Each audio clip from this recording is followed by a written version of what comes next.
ఓం నమో నారాయణాయ.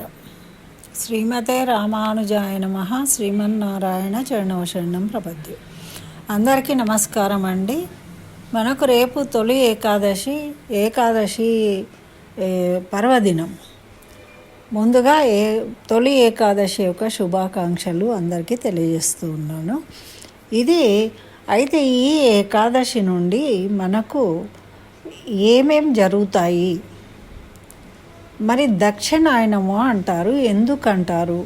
ఈ దక్షిణాయనం ప్రారంభం నుంచి మరి ఏం చేయాలి, ఈ దక్షిణాయనంలో మనం ఏం చేయవచ్చు, ఏం చేయకూడదు, ఎవరిని ఆరాధించాలి, అన్ని వివరాలను చక్కగా తెలుసుకుందామండి. ఇప్పుడు ఈ వీడియోలో దాని గురించి చెప్పడం కోసమే, తెలియజేయడం కోసమే నేను ఈ వీడియో చేస్తున్నాను. కాబట్టి ఎక్కడా స్కిప్ చేయకుండా మొత్తం చూడండి. నచ్చితే లైక్ చేయండి, షేర్ చేయండి. ఇంకా నా ఛానల్ సబ్స్క్రైబ్ చేయకుంటే సబ్స్క్రైబ్ చేయండి. అయితే మనకు జనవరి అంటే మన ప్రతి సంవత్సరము జనవరి 15 నుంచి జూలై 16 వరకేమో ఇప్పుడు ఉత్తరాయణం, అంటే ఈరోజు వరకు మనకు ఉత్తరాయణం ఉంది. రేపటి నుండి మనకు దక్షిణాయనం అనేది ప్రారంభమవుతుంది. అంటే ఇది ఎలా చెప్తారు? మరి దక్షిణాయనము ఏడాదిని 2 భాగాలుగా చేసిందండి. 6 నెలలు దక్షిణాయనము, 6 నెలలు ఉత్తరాయణం. అంటే మరి ఇది దేనివల్ల అంటే మనకు సూర్యుడి యొక్క అయనము అంటే ప్రయాణము, సూర్యుడి యొక్క గమన స్థితిని బట్టి మనకు ఈ విధంగా తెలియజేసిండ్రు. మరి సూర్యుడు ఉత్తరం వైపుగా ప్రయాణం చేసే కాలాన్ని 6 నెలలను ఉత్తరాయణంగా చెప్తారు. మరి అదేవిధంగా దక్షిణముఖంగా ప్రయాణం చేసేదాన్నేమో దక్షిణాయనం అంటారు. మరి ఇది ఎలా జరుగుతుంది అంటే సూర్యుడు మకర రాశిలో ప్రవేశించినప్పుడు మకర సంక్రమణ, మనకు మకర సంక్రాంతి, అప్పటి నుంచి ఉత్తరాయణం. ఇప్పుడేమో మనకు సూర్యుడు కర్కాటక రాశిలోకి ప్రవేశించినప్పుడు దక్షిణముఖంగా ప్రయాణం చేస్తాడు కాబట్టి దీన్ని దక్షిణాయనము అని చెప్తారనమాట. మరి ఇప్పుడు మనకు రేపటి నుంచి దక్షిణాయనం ప్రారంభమవుతుంది. అంటే ఇటువంటి సంక్రమణ అంటే ఒక అయనం నుంచి ఇంకో అయనము మారుతూ ఉంది, ఒక ఋతువు నుంచి ఇంకో ఋతువు మారుతూ ఉంటుంది కదా. అయితే సూర్యగమనము ఒక వైపు నుండి ఇంకో వైపుకు మారడాన్నే సంక్రమణ అంటారు. ఈ సంక్రమణ స్థితి ఉన్నప్పుడు ఆ కాలాన్ని ఇది ఒక 6 గంటలు ఉంటుందండి. అయితే రేపు తొలి ఏకాదశి రోజు ఈ సంక్రమణ కాలం ఉంది కాబట్టి చాలా పరమ పవిత్రమైనది అని మనము ఇంత ఖచ్చితంగా చెప్పడం జరుగుతుంది. అయితే ఈ సంక్రమణ సమయం అనేది చాలా పుణ్యకాలం, పరమ పవిత్రమైన కాలం అన్నమాట. ఆ కాలంలో మనం చేసిన నదీ స్నానం కావచ్చు, జపం కావచ్చు, దానం కావచ్చు, పూజ కావచ్చు, ఏదైనా సరే విశేషమైన ఫలితాన్ని ఇస్తుంది, విశేషమైన దేవత అనుగ్రహాలను పొందుతాము అని మనకు పురాణాలు తెలియజేస్తున్నాయి. అందుకని ఇది చాలా ముఖ్యమైనదన్నమాట. మరి ఈ అసలు దక్షిణాయనం ప్రారంభం అనగానే దక్షిణాయనం అనేదే పితృదేవతలకు అధిపతులుగా ఉంటారు. పితృదేవతలకు ప్రీతికరమైనది దక్షిణాయనము. అంటే దేవతలకేమో ఉత్తరాయణం, పితృదేవతలకేమో దక్షిణాయనము. కాబట్టి ఇప్పటి నుంచి కూడా దక్షిణ దిశలో మనకు పితృదేవతల స్థానం అన్నమాట. అందుకని సూర్యుడు దక్షిణ దిశగా ప్రయాణించినప్పుడు పితృదేవతలు అధిపతులుగా ఉంటారు. వాళ్ళు భూలోకానికి కూడా వస్తూ ఉంటారు, వాళ్ళ వంశస్థులైన వాళ్ళని చూడడానికి అని మనకు పురాణాలు తెలియజేస్తూ ఉన్నాయి. అందుకని మరి ఈ దక్షిణాయనంలో ఇంకొక విశేషం ఏంటి అంటే మనకు దక్షిణాయనము జరిగినప్పుడు దేవతలకు మనకు ఒక ఏడాది అంటే వాళ్ళకు ఒక రోజు, వాళ్ళకి ఉత్తరాయణం 6 నెలలేమో పగటిపూట, ఈ దక్షిణాయనము 6 నెలలేమో రాత్రి సమయం అన్నమాట. అంటే సాయంత్రం సమయం, రాత్రి సమయం మొదలవుతుంది. అందుకని మరి ఈ రాత్రి సమయంలో దేవతలందరూ కూడా విశ్రాంతి తీసుకుంటారు. మన శ్రీ మహావిష్ణువు శయనిస్తాడు, యోగ నిద్రలోకి వెళ్తాడు. కాబట్టి దీన్ని శయని ఏకాదశి, హరిశయని ఏకాదశి అని చెప్తారు. అంటే ఈ రోజు నుంచి దక్షిణాయనం ప్రారంభమైంది.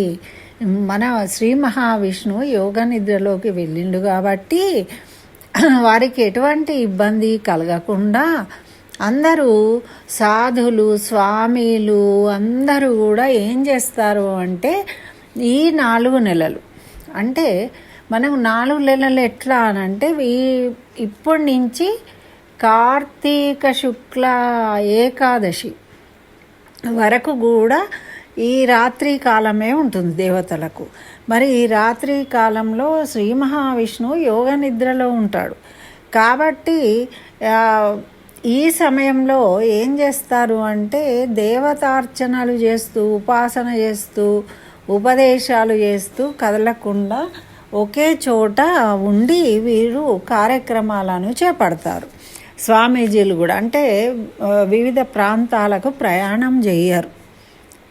ఎందుకంటే దేవతలు విశ్రాంతి తీసుకునే సమయం కాబట్టి.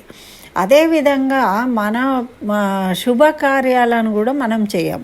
ఈ దక్షిణాయనం అంతా కూడా జపము, తపము, హోమాలు చేయడానికి, దేవ కార్యాలు చేయడానికి, పితృదేవతా కార్యాలు చేయడానికి సరి అయిన సమయము. కాబట్టి ఈ కాలంలో అంతా కూడా మనకు పితృమాస వస్తుంది. పితృదేవతలకు తర్పణాలు, పిండాలు పెట్టడము, శ్రాద్ధాలు చేయడము ఇవన్నీ జరుగుతూ ఉంటాయన్నమాట ఈ కాలంలో. కాబట్టి దీనికి ప్రాముఖ్యత అన్నమాట, తర్పణాలు పెట్టడం. అయితే మరి ఇంకొక విశేషం ఏంటి అంటే ఈ 4 నెలలను కూడా మనము చాతుర్మాస్యము అంటాం. మరి దీని యొక్క విశిష్టత ఏంటో కూడా తెలుసుకుందాం. ఇది ఏంటిది అంటే ఆషాఢ శుక్ల ఏకాదశి నుంచి కార్తీక శుక్ల ఏకాదశి, అంటే ఈ శయని ఏకాదశి నుంచి కార్తీక మాసంలో శుక్లపక్షంలో వచ్చే ఉత్తాన ఏకాదశి వరకు 4 నెలలు. ఏమేంటి అంటే శ్రావణము, భాద్రపదము, ఆశ్వేజము, కార్తీకము 4 నెలలను చాతుర్మాసాలు అంటారు. చాతుర్మాసం అంటే 4 నెలలు ఈ వ్రతం ఆచరిస్తారు. మరి ఇది మన ప్రకృతిలో జరిగే మార్పులు, మన శరీర ఆరోగ్యానికి సంబంధించి మిళితంగా ఈ నియమాలను మనకు ఇచ్చారు. మన పెద్దవాళ్ళు నియామకం చేసిండ్రనమాట. మరి ఏం చేస్తారు అంటే మొదటి నెల కొంత ఈ వ్రతము అందరూ చేయొచ్చు. చాతుర్మాస వ్రతం అంటే ఏదో ఒక చోట కూర్చుని చేసేదని కాదు. దీన్ని చక్కగా పురుషులు, స్త్రీలు, ఆశ్రమవాసులు, బ్రహ్మచారులు, గృహస్థులు, వానప్రస్థులు, సన్యాసులు ఎవరైనా కూడా, అందరూ కూడా, క్షత్రియులు, ఏ కులమైనా, ఏ వయసు అయినా ఎవరైనా కూడా 8 సంవత్సరాల నుండి 80 సంవత్సరాల వరకు ఉన్న వాళ్ళు కూడా వాళ్ళ ఓపిక, తీరిక, భక్తి దాన్ని బట్టి దీన్ని ఆచరించవచ్చు. దీంట్లో విశేషం ఏమీ లేదు. అయితే దీనికి సంబంధించి కొన్ని వివరాలు మనం తెలుసుకుందాం. అయితే అందరూ ఆచరించవచ్చు. ఈ వ్రతాన్ని ఆచరించడం అనేది మనకు ఆరోగ్యపరంగా, ఇప్పుడు సూర్యుడు ఎక్కువగా తేజస్సులో ఉండడు కాబట్టి క్రిమి కీటకాలు ఉద్భవిస్తూ ఉంటాయి, వాటి వల్ల అనారోగ్య సమస్యలు వస్తూ ఉంటాయి. కాబట్టి దాని గురించి మన ఆరోగ్యపరంగా ఒక క్రమశిక్షణ ఏర్పరచుకోవడం కోసమే ఈ వ్రతాన్ని ఆచరించాలి అని మన పెద్దలు చెప్పారనమాట. అంటే ఆ వాతావరణ మార్పుకు అనుకూలంగా మనము క్రమశిక్షణతో మెలిగి ఆహారాన్ని స్వీకరించినట్టయితే రోగపీడలు రావు. ఎప్పుడూ ఆరోగ్యంగా ఉంటాము. అంటే పూర్వకాలంలో ఆ విధంగా ఉండేవాళ్ళు. ఇప్పుడంటే మనము మన ఇష్టం వచ్చినట్టు ఉంటాము, రోగాలు వస్తే మందులు తీసుకుంటాము. కానీ పూర్వకాలం ఏమో ఇట్లా ఆరోగ్య సూత్రాలను పాటిస్తూ వాళ్ళు ఆరోగ్యంగా ఉన్నంతకాలము ఆరోగ్యంగా ఆనందంగా ఉండే ప్రయత్నాలు చేసేవాళ్ళు అనమాట. అందుకని వాళ్ళు ఈ చాతుర్మాసాలను తప్పకుండా ఆచరిస్తూ ఉండేవాళ్ళు. మరి ఇది ఏదో కాదండి, స్కంద పురాణంలో దీని గురించి చక్కగా వివరించబడింది. కావాలంటే మీరు ఎవరైనా కూడా చూసుకోవచ్చు. అయితే దీంట్లో ఏం చేస్తారు అని అంటే, ఈ మాసంలో ఏమి తినొచ్చు ఏమి తినకూడదు అనే కొన్ని నియమాలు ఉన్నాయి. వాటిని మనం తెలుసుకుందాం. ఆషాఢ మాసం నుంచి శ్రావణం అంటే శుక్ల ఏకాదశి వరకు ఒక నెల అవుతుంది కదా. మరి ఈ నెల రోజులు మనము శాఖ వ్రతము అంటే కూరగాయలు, టెంకాయలు, అరటి పండ్లు పెట్టకూడదు, నైవేద్యంగా పెట్టకూడదు అన్నమాట. మరి అలాగే ఈ మాసంలో కూరగాయలు, ఆకుకూరలు కూడా అంటే భూమి నుంచి వచ్చిన వేడి వల్ల ఆకుకూరలు కానీ ఇట్లాంటివి తిన్నప్పుడు మనకు ఆరోగ్యం పాడవుతుందన్న ఉద్దేశంగా ఈ నియమాన్ని పెట్టిండ్రు. మనకు వీటిని నిషేధించాలి, తినకూడదు. మళ్ళీ తర్వాత ఆగస్టు నెల శుక్లపక్ష ఏకాదశి నుండి ద్వాదశి నుండి మళ్ళీ మనకు అంటే శ్రావణమైనాక భాద్రపదంలో వచ్చే ఏకాదశి వరకు కూడా ఏం చేయాలి అంటే పెరుగును వాడకూడదు. ఆ నెల రోజులు కూడా పెరుగు తినకూడదు అన్నమాట. మరి అలాగే మనకి భాద్రపదం నుండి ఆశ్వేజము ఆ నెల రోజులు ఏదైనా సరే ఏకాదశి నుంచి ఏకాదశి వరకు ఒక నెల తీసుకోవాలండి మనము. ఈ నెల రోజులు కూడా పాలు వాడకూడదు. అంటే ఆవులు గడ్డి తింటాయి కదా, ఆ భూమి నుండి వచ్చిన గడ్డి తింటాయి కాబట్టి ఆ మాసాలలో ఆ పాలల్లో ఉష్ణం ఎక్కువగా ఉంటుందట. పిల్లలకు పోస్తే కూడా పాలు మోషన్స్ అవుతూ ఉంటాయి. చిన్నపిల్లలకు పచ్చ రంగులో పోతూ ఉంటారు కదా, అలాంటి జబ్బులు వస్తాయి కాబట్టి పాలను నిషేధించారు ఆ కాలంలో. మరి తర్వాత గడ్డిని తిన్న ఆవులు ఇచ్చే పాలు కాబట్టి వాటిని నిషేధించిండ్రు. మరి ఇంకా ఏం చేయాలంటే తర్వాత వచ్చే మాసము ఆశ్వేజం నుంచి కార్తీక మాసము. మనం పప్పులు తినకూడదు. కందిపప్పు, పెసరపప్పు, శనగపప్పు వీటి అందు ఉష్ణం ఎక్కువగా ఉంటుంది. అప్పుడు పంటలు వస్తూ ఉంటాయి కదా, దసరా పండుగ అప్పుడు మనకు అన్ని పప్పులు ధాన్యాలు వస్తాయి కాబట్టి భూమి నుంచి పండిన పంటలు, గడ్డి తిని ఇచ్చిన పాలు, పెరుగు వీటిని మనము నిషేధించాలి. మనలో మరి కామ క్రోధాలను పెంచే ఉల్లి వెల్లి తినకూడదు. మరి పళ్ళాలలో తినకూడదు. చక్కగా విస్తరాకులో భోజనం చేయాలి. మరి బ్రహ్మచర్యం పాటించాలి. ఈ కాలంలో ఇన్ఫెక్షన్స్ ఉంటాయి కాబట్టి బ్రహ్మచర్యాన్ని పాటించాలని మన పెద్దలు చెప్పినవన్నీ ఆరోగ్య సూత్రాలు. మన ఆరోగ్యం కోసమే వాళ్ళు ఈ వ్రతము అని చెప్పారు.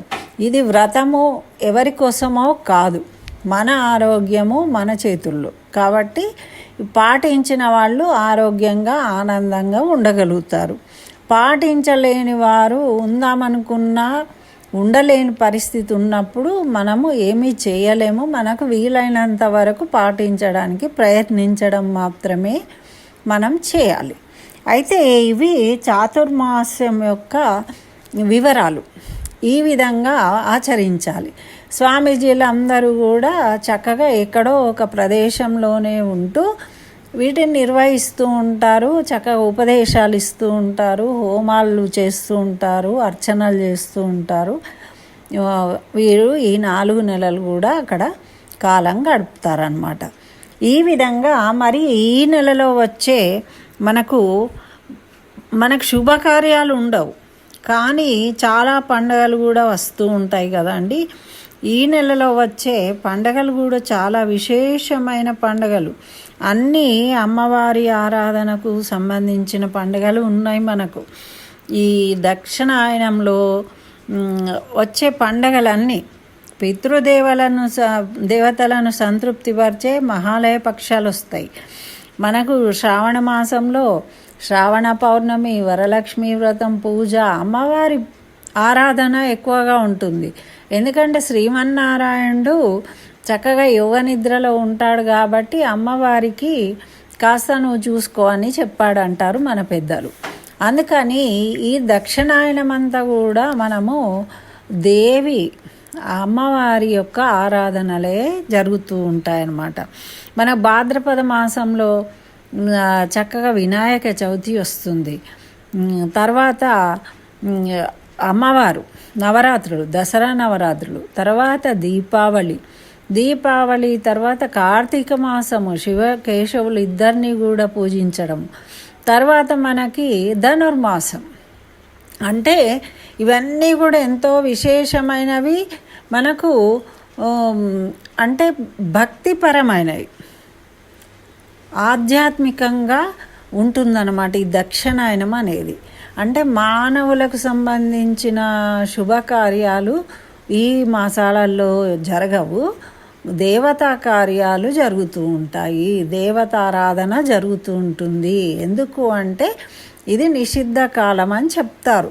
అందుకని మనము శుభకార్యాలు చెయ్యరు. కొత్తగా ఇళ్ళ ముహూర్తాలు పెట్టుకోవడం కానీ ఇట్లాంటివి ఏవి కూడా మనకు ఉత్తరాయణం ప్రారంభమైన తర్వాతనే మళ్ళీ చేస్తూ ఉంటారు. మధ్యలో కార్తీక మాసం వస్తుంది. అంటే అది రాత్రి గడిచిపోయి తెల్లవారుజాము సమయము వచ్చినప్పుడు మళ్ళీ మనకు శుభకార్యాలు అనేవి జరుగుతాయి. అది కూడా మనకు కొంతకాలమే ఉంటుంది, ఎక్కువ కాలము ఉండదు. అయితే ఈ విధంగా మనము పితృదేవతలకు చేస్తూ ఉంటామన్నమాట. అయితే మరి ఈ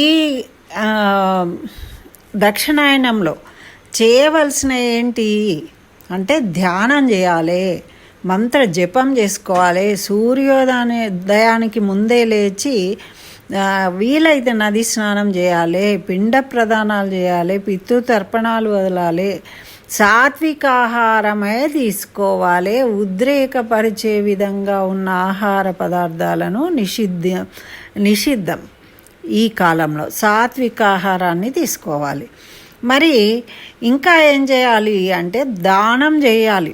అన్నదానము, తిలదానము, వస్త్రదానము, పండ్లు, మనకు అంటే ఏది మనం చేయగలిగే శక్తి ఉంటే అది అవసరం ఉన్న వాళ్లకు, బీద సాధలకు, అవసరం ఉన్న వాళ్లకు దానాలు చేస్తూ ఉండాలి ఈ కాలం అంతా కూడా. మరి చెద్దర్లు కావచ్చు, పాపము వణికిపోతూ ఉంటారు ముసలి వాళ్ళు, అటువంటి వాళ్ళకు అవసరం ఉన్న వాళ్లకు చెద్దర్లు కావచ్చు, బట్టలు, వస్త్రాలు కట్టుకోవడానికి, ఎవరైనా అనాథ పిల్లలు ఉంటే వాళ్లకు, అటువంటి అవసరం ఉన్న వాళ్లకు దానాలు చేయాలి. మరి ఇంకా ఏం చేయొచ్చు అంటే విష్ణు పూజ, విష్ణు సహస్రనామ పారాయణం చేయాలి రోజు కూడా. సూర్యారాధన తప్పకుండా చేయాలి ఈ మాసంలో అని చెప్తారు. మరి సూర్యారాధనతో పాటు ఆదిత్య హృదయం అనేది చదువుకున్నట్టయితే అనారోగ్య సమస్యలు రావు, దారిద్ర్యం రాదు తప్పకుండా. అంటే మనం ఏదో ఇష్టం ఉన్నప్పుడు చేస్తే కాదండి, తప్పకుండా సూర్యోదయం సమయానికి లేచి స్నానం చేసుకొని సూర్యుడికి నమస్కరించి అర్ఘ్యం వదిలిపెట్టి ఆదిత్య హృదయాన్ని, సూర్యుడిని చూస్తూ చదువుకోవాలి. అట్లా నియమంగా ఎవరు చేస్తారో వాళ్లకు తప్పకుండా అటువంటి ఫలితాలు పొందుతారు వాళ్ళు. ఇది మనము ఈ దక్షిణాయనంలో చేసేదన్నమాట. మరి ఇవి అన్నీ చేయడం వల్ల మన శరీరానికి, మనసుకు చాలా ఆనందాన్ని కలుగజేస్తాయి. మరి మన పాపాలు తొలగిపోతాయని మనకు పెద్దలు సూచిస్తూ ఉన్నారు. మనం పెద్దలు చెప్పిన మాటలు వినాలి కదా. కాబట్టి ఈ నెలలో ఈ విధంగా మనము నియమించుకోవాలి. అంటే మనం ఒక ప్లాన్ చేసుకొని ఏమేం చేయాలి, ఏమేం చేయకూడదు, వాటిని దృష్టిలో పెట్టుకొని మనము అనుసరించాలి, ఆచరించాలన్నమాట. ఈ దక్షిణాయనం అనేది పితృదేవతలకు ప్రీతికరమైనది కాబట్టి మన ఇంట్లో ఉన్న తల్లిదండ్రులను పూజించాలి. వాళ్ళకి ఏ కష్టం రాకుండా పెద్ద మనుషులు ఉంటారు, కొంతమంది తాతలు తాతమ్మలు కూడా ఉంటూ ఉంటారు. ఎంత అదృష్టమో అట్లాంటి వాళ్ళు ఇంకా మన కళ్ళకు కనబడుతూ ఉన్నారు అంటే. కాబట్టి వాళ్ళను దేవతలుగా పూజించాలి, వాళ్ళను చక్కగా చూసుకోవాలి, వాళ్ళకి ఏ ఇబ్బంది కలగకుండా. మరి మన వాళ్ళు ఎవరైనా చనిపోయిన వాళ్ళు ఉంటే వాళ్ళను గుర్తు చేసుకుంటూ వాళ్ళ పేరుతోని దానాలు చేయాలి. వస్త్రదానము, అన్నదానము ఇటువంటి చేస్తూ గడపాలి అని మన పెద్దలు చెప్తూ ఉన్నారండి. ఇవన్నీ కూడా మనకు ఈ పితృదేవతలకు ఏదైతే చేస్తామో దానివల్ల మనకు వంశాభివృద్ధి, ఆర్థికాభివృద్ధి అన్నీ అంటే ఆరోగ్య ఐశ్వర్యాలను పొందడానికి పితృదేవతల యొక్క అనుగ్రహం ఉండాలి. మనం ఏ దేవతకు పూజించినా కూడా ఆ దేవతలు మన పితృదేవతలను అడుగుతారట, మరి వీళ్ళకి చెయ్యాలా, వీళ్ళు మనకి ప్రార్థిస్తున్నారు అని. మన పితృదేవతలు కూడా మనకు అనుగ్రహించినప్పుడే మనం వాటిని పొందగలుగుతామని మనకు పురాణాలు తెలియజేస్తున్నాయి. కాబట్టి అందరూ తప్పకుండా ఆచరించండి, వీలైనంత వరకు పెద్దలను గౌరవించండి, చక్కగా ఫలితాన్ని పొందండి. స్వస్తి. జై శ్రీమన్నారాయణ. సర్వం శ్రీకృష్ణ చరణారవిందార్పణమస్తు.